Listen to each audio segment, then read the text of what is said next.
நான் முன்னாடியே சொன்ன மாதிரி மக்கள் பணத்துல இருந்து ஒரு பைசா கூட நான் தொட மாட்டேன். எனக்கு அது அவசியமும் இல்ல. அது உங்களுக்கு நல்லாவே தெரியும். இந்த விஜய் தப்பு பண்ண மாட்டான், தப்பு பண்ணவும் விட மாட்டான். അത് യാരാക ഇരുന്നാലും ശരി. ഹലോ സുഹൃത്തുക്കളെ, ഇപ്പോൾ ഈ കണ്ട വീഡിയോ നിങ്ങൾ ശ്രദ്ധിച്ചായിരുന്നു. തമിഴ് സിനിമാ ലോകത്ത് ഇളയ ദളപതി എന്നറിയപ്പെടുന്ന വിജയ്, സൂപ്പർ സ്റ്റാർ വിജയ് ഇന്ന് തമിഴ്നാട്ടിലെ CM ആണ്, തമിഴ്നാട്ടിലെ മുഖ്യമന്ത്രിയായി ഇന്ന് എന്താ പറയുക സത്യപ്രതിജ്ഞ ചെയ്തു. അപ്പോൾ രണ്ട് വാക്ക് പറയട്ടെ ഗൈസ്. ഒരു പടത്തിന് 200 കോടി, 250 കോടി, 150 കോടി, 100 കോടി എന്നീ നിലവാരത്തിൽ ഒരു പടം ഇറങ്ങുമ്പോൾ പ്രതിഫലം വാങ്ങിച്ചുകൊണ്ടിരുന്ന സൂപ്പർ സ്റ്റാറാണ് ഇളയ ദളപതിയായ വിജയ്.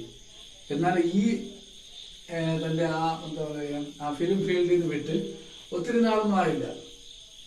ഏകദേശം 3 വർഷത്തോളം തൻ്റെ ആത്മാർത്ഥമായ പ്രയത്നം മുഖാന്തരം 3 വർഷം എടുത്തിട്ടുള്ളൂ പൊളിറ്റിക്കൽസിൽ പൂർണ്ണമായിട്ട് ഇറങ്ങിയിട്ട്, സിനിമ ഫീൽഡ് വിട്ടിട്ട്. പക്ഷെ ഇറങ്ങി വിജയ് കൈവരിക്കാൻ കഴിഞ്ഞു. അതേസമയം സൂപ്പർ സ്റ്റാർ രജനീകാന്ത് തന്നെ, ഫിലിം ഫീൽഡിലുള്ള സൂപ്പർ സ്റ്റാർ രജനീകാന്ത് തന്നെ ഭയപ്പെട്ടു. കാരണം ഈ രാഷ്ട്രീയത്തിൽ ഇറങ്ങിക്കഴിഞ്ഞാൽ വിജയിക്കുമോ, ക്ലച്ച് പിടിക്കുമോ എന്ന് ഡൗട്ട് ഉണ്ടായിരുന്നു. പക്ഷെ വിജയ് രണ്ടും കൽപ്പിച്ച് ഇറങ്ങിയിട്ടാണ് വിജയം കൈവരിച്ചത്.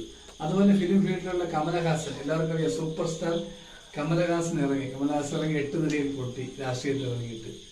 വിജയുടെ അമിതമായ കോൺഫിഡൻസ് കൊണ്ടാണ് ഇങ്ങനെ ഈ ലെവലിലേക്ക് എത്തിയത്. ശിവകാശി എന്നുള്ള ഒരു തമിഴ് പടത്തിൽ നിന്ന് രജനീകാന്ത്, അതായത് ശിവകാശി എന്നുള്ള ആ തമിഴ് പടത്തില് വിജയുടെ അമ്മയുടെ ഒരു പാട്ടുണ്ട്. ആ പടം കണ്ടവർക്ക് അതറിയാൻ പറ്റും.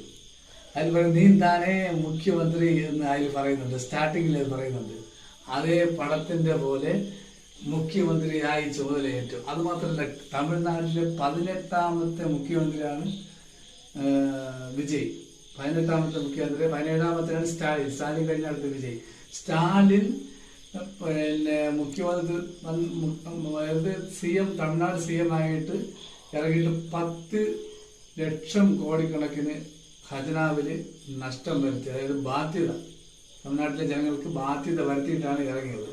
അതായത് വിജയുടെ ഭാഷയിൽ പറഞ്ഞു കഴിഞ്ഞാൽ തൂത്ത് നക്കി തുടച്ച്, ഖജനാവ് നക്കി തുടച്ചിട്ടാണ് ഇറങ്ങിയത്. എന്നാൽ വിജയ് ഒത്തിരി എന്താ പറയാൻ വാക്തത്വങ്ങൾ പറയുന്നു. അതായത് പിന്നെ കല്യാണ പെണ്ണിന് 1 പവൻ സ്വർണം, സാരി, എല്ലാ പിന്നെ തമിഴ്നാട്ടിലെ പെണ്ണുങ്ങൾക്ക് 3000 രൂപ. അപ്പൊ ഇങ്ങനെയൊക്കെ പറഞ്ഞിട്ടായിരുന്നു. ഇത് പറയാനുള്ള പ്രധാന കാരണം കേരളത്തിലെ മുഖ്യമന്ത്രിമാർ ഇപ്പൊ 5 ദിവസമായി അവർ ഇതുവരെ മുഖ്യമന്ത്രി ആയിട്ടില്ല. അത് വിജയിച്ചു, 103 സീറ്റ്